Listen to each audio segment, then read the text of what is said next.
दादा 7चा आपण त्यांना अगोदर 8 दिवसापूर्वी त्यांना निवेदन दिलेलं होतं ना आपण. आता हे मुलं बघा बरं, मग यांची शाळा 7ला असते. दादा ऐका ना, या मुलांची 7ला शाळा असते, 6:30लाच बस निघून गेली.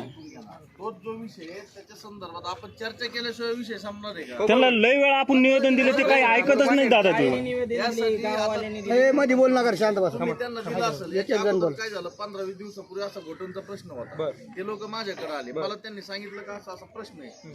त्या प्रश्ना संदर्भात मी सगळ्या डेपो मॅनेजरला पत्र काढून टाकलं आणि त्यांचा विषय सॉल्व्ह होऊन गेला.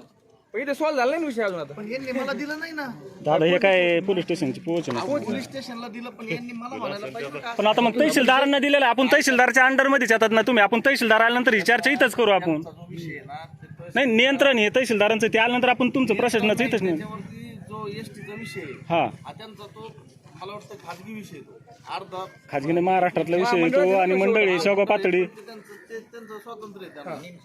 तर आपण जो विषय तुमच्या संदर्भात, तो आपण 3-4 जण PI साहेबाकडे, मी पैठण डेपोचे आणि शेवगाव डेपोचाच प्रश्न आहे ना. पैठणचा प्रॉब्लेम पैठणचा नाही, पैठणचं प्रश्न आहे हा तुमचा. आजपासून आपण आजच्यालाच तुमचा मार्गी लावून आमचं म्हणणं साहेब कसं आहे, आगार प्रमुख जोपर्यंत समोर आले ना तोपर्यंत प्रश्न सोडवणार नाही. नाही नाही, ते सांगते, ते म्हणतात ना मार्गी लावतो. तुमचा प्रश्न काय मार्गी लागला पाहिजे. नाही